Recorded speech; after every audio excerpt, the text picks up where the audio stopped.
Chapitre 3.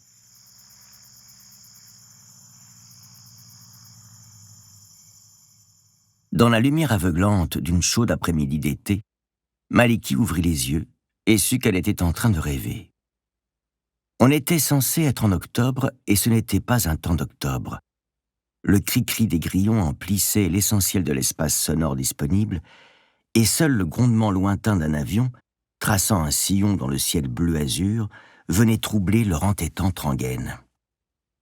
Maliki se trouvait sous la véranda de sa maison d'enfance, celle qu'elle habitait avec ses parents, avant qu'elle déménage en ville avec sa mère.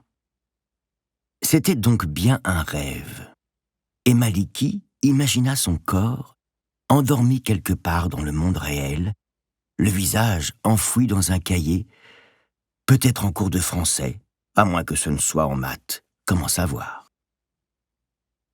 Maliki trouva assez classieux de pouvoir se poser ce genre de questions avec lucidité, même endormie.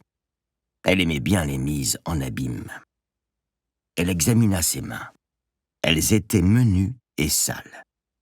De la terre était coincée sous ses ongles et ses doigts étaient couverts de taches de feutre. Le sol semblait plus proche que d'habitude et en baissant les yeux, du haut de son mètre 10, elle contempla avec nostalgie ses adorables bottes en plastique rouge à pois noirs qu'elle aimait tant. Le fabricant avait poussé le bon goût jusqu'à ajouter des yeux au bout. Son corps d'enfant nageait dans une salopette bleue. Sur le devant, on avait cousu un écusson représentant un poisson globe à l'air comique.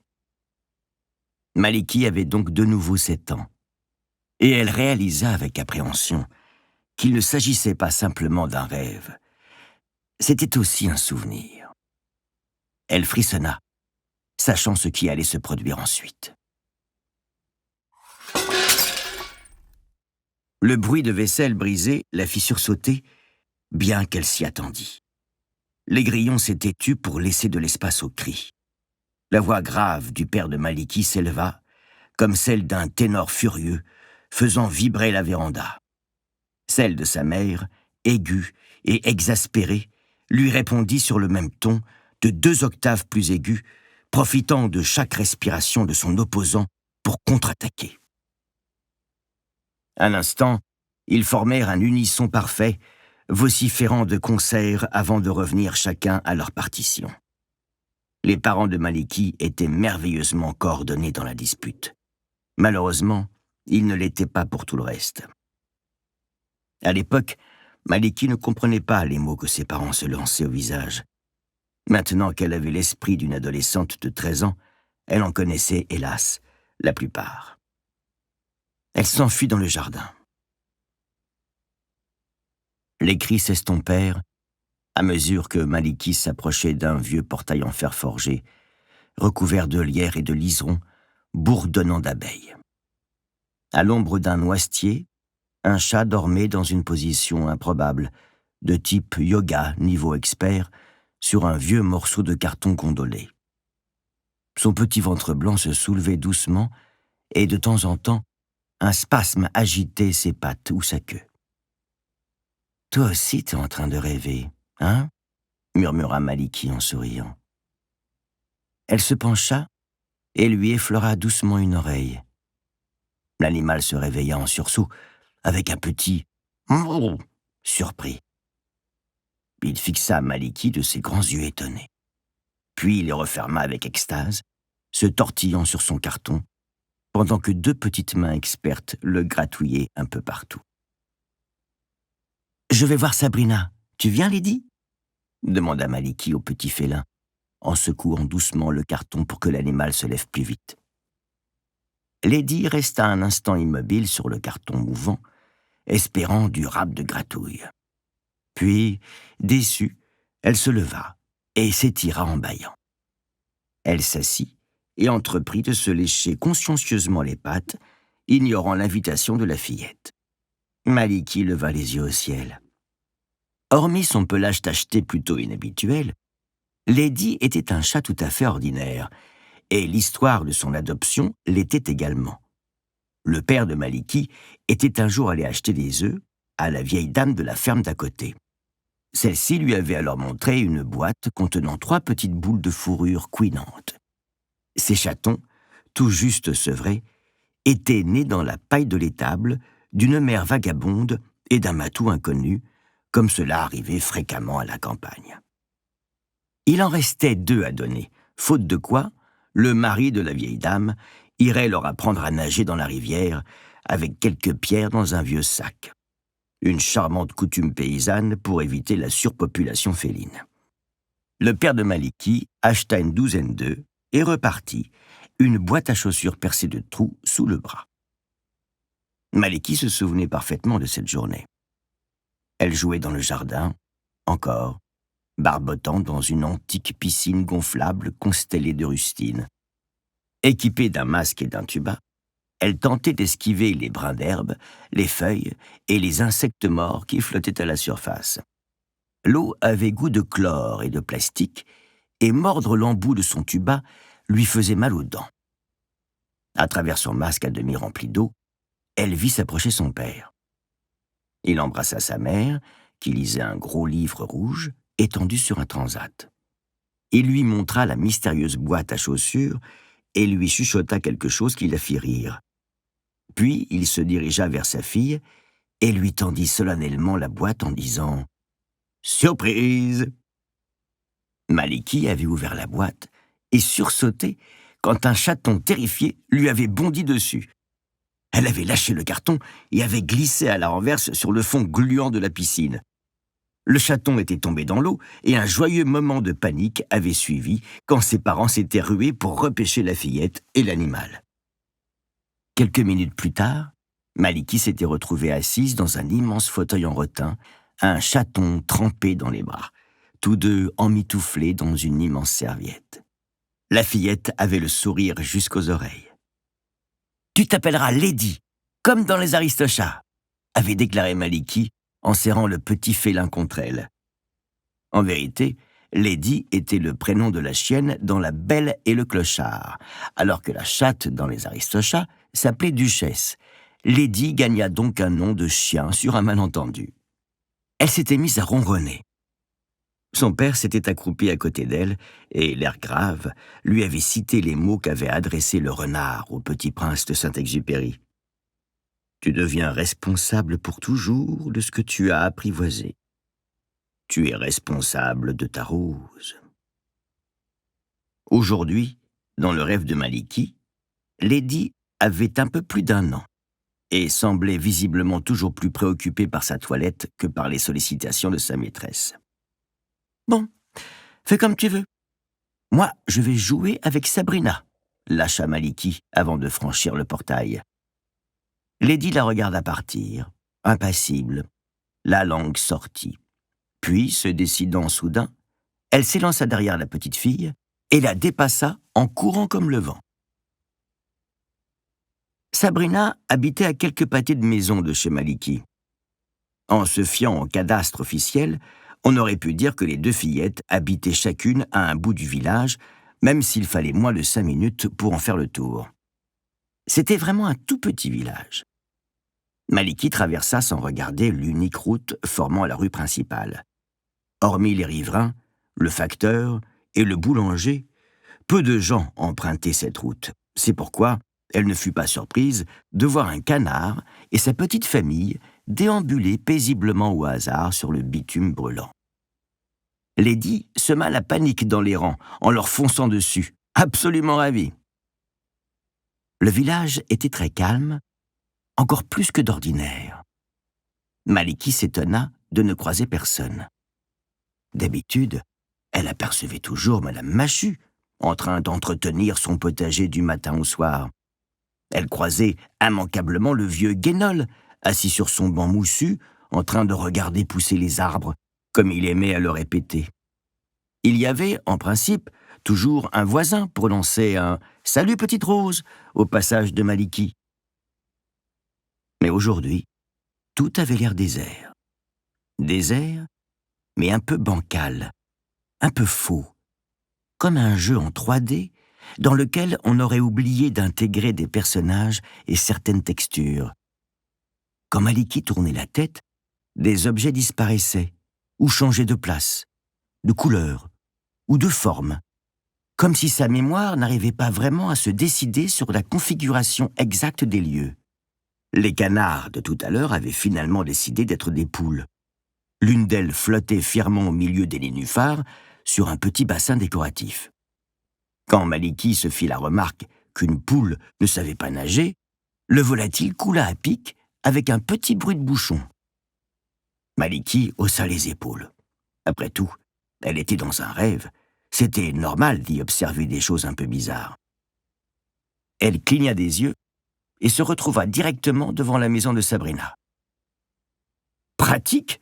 songea-t-elle. Sabrina habitait, avec sa famille, une vieille longère aux murs de chaux craquelés. Des poutres biscornues dépassaient de partout. Malgré cela, elle semblait prête à s'effondrer. Dans le fond du terrain, un potager plein de mauvaises herbes avait besoin d'être arrosé, et une vieille Citroën DX rouillait paisiblement dans un hangar. Avant même que Maliki ait eu le temps d'appeler son ami, elle entendit une voix répondre de la maison. « J'arrive !» Visiblement, les rêves ne s'encombraient pas de choses aussi facultatives que les causes et les effets. Une petite fille blonde apparut dans l'encadrement de la porte d'entrée, les bras chargés de 2 raquettes de badminton, d'un tube de volant, d'un paquet de gâteaux et d'un petit chat blanc tigré. Elle sourit de toutes ses dents, ses petits yeux noirs pétillants au milieu de ses taches de rousseur. « Ma mère m'a donné des gâteaux pour le goûter. Par contre, le filet de badminton est cassé. On va devoir faire comme si, » déclara Sabrina essoufflée. Avant de poursuivre, « Sinon, attends, j'ai une idée, on va tendre une ficelle. » Elle se précipita dans la petite remise attenante à la maison, laissant tomber son fardeau sur le sol. Le petit chat tigré atterrit souplement sur ses pattes et se dirigea sans hésitation vers Lady, qui inspectait un petit trou dans le sol. Les 2 chattes se reniflèrent le museau et, l'instant d'après, elles se couraient joyeusement après dans la petite cour sablonneuse, soulevant des nuages de poussière. Lady était bonne pour une nouvelle séance de toilette. La petite chatte tigrée s'appelait Flèche, et elle était un peu plus jeune que Lady, mais tout aussi turbulente. Elle avait les yeux très bleus et un regard pénétrant. Sabrina sortit de la remise avec une bobine de ficelle et une grosse paire de ciseaux de jardinage. Elle entreprit de tendre un fil entre un piquet en bois, qui soutenait déjà un fil à linge, et un petit pommier chargé de fruits. Le résultat n'était pas fameux. Les 2 bouts du filet étaient accrochés à des hauteurs différentes, et l'ensemble n'était pas franchement tendu. Mais les 2 fillettes estimèrent que c'était parfait. Après de brèves tractations, Maliki obtint le droit de servir la première, à condition que Sabrina accepte de prendre le côté face au soleil. Elle lança le volant en l'air et le frappa de toutes ses forces en criant « Smash !» À l'époque, Maliki confondait aussi le badminton et le tennis, mais on pardonnera à une enfant. Le volant décrivit une longue parabole et atterrit sur le toit d'ardoise de la maison avec un petit bruit mat, puis roula dans la gouttière. Sabrina éclata de rire. « Ha! Nul ! 1-0 pour moi !» Elle sortit un nouveau volant de son tube.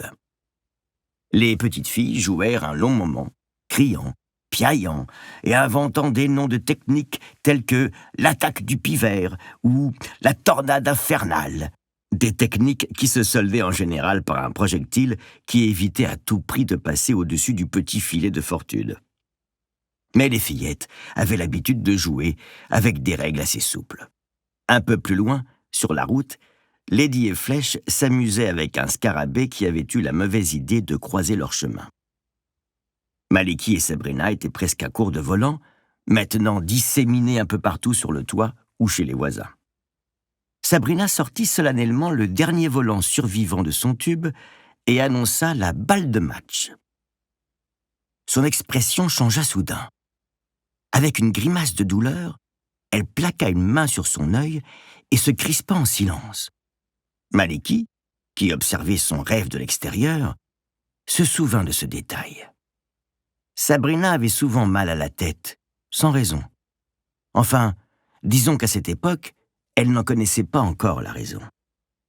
Ces derniers temps, c'était de plus en plus fréquent, et l'aspirine que lui donnait sa mère ne parvenait plus à prévenir ces douleurs foudroyantes. Puis, aussi vite qu'elle était venue, l'expression de souffrance quitta le petit visage, et Sabrina reprit l'action là où elle l'avait laissée, comme si de rien n'était. C'était un joli service, dans le sens où le volant passa par-dessus le filet, ce qui n'était pas si courant. Maliki le renvoya en cloche.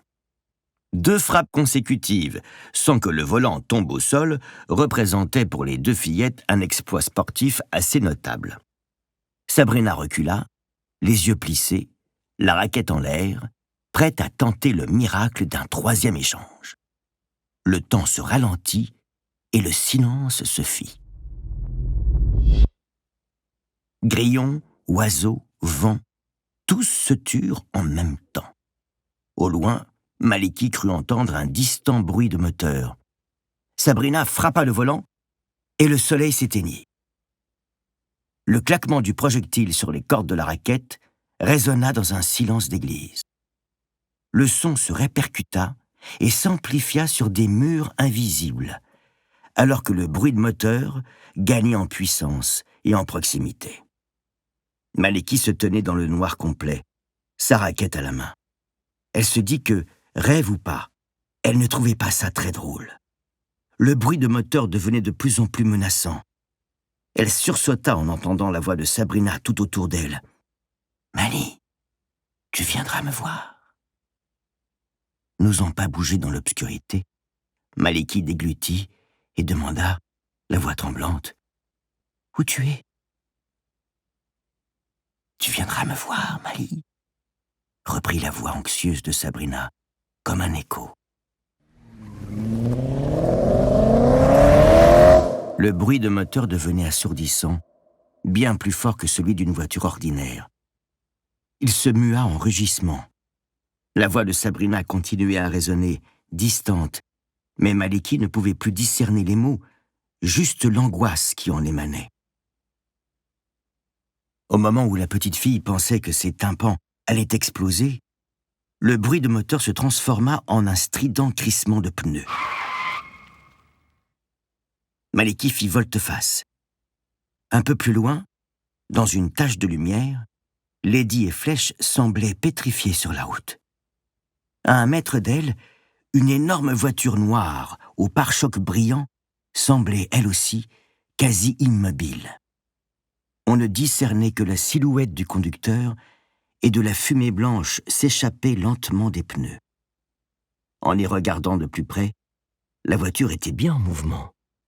Mais elle avançait millimètre par millimètre, tel un continent à la dérive. Lady, en plein sur la trajectoire du véhicule, affichait une expression étonnée, sa tête se tournant de façon imperceptible vers la voiture. Maliki voulut crier, mais sa bouche, sèche, semblait incapable d'émettre un son, comme si l'atmosphère avait disparu en même temps que la lumière. Elle lâcha sa raquette, qui resta en suspension dans l'air, et se mit à courir vers Lady. La voiture était si lente, Maliki pouvait aisément ramasser sa chatte, elle pouvait la sauver, elle avait le temps. Mais ses jambes étaient comme engourdies, prises dans l'obscurité qui formait une sorte de goudron visqueux l'empêchant d'avancer. Le crissement des pneus lui vrillait les tympans, et la voiture n'était plus qu'à quelques dizaines de centimètres de Lady. Maliki se fraya de force un chemin à travers la mélasse noire, mais plus elle avançait, plus la voiture et Lady semblaient s'éloigner. La petite fille avait du mal à respirer. Ses poumons étaient en feu et son cœur battait à ses tempes. Un choc sourd. Le silence. La lumière s'éteignit. Au loin, Maliki s'entendit pleurer.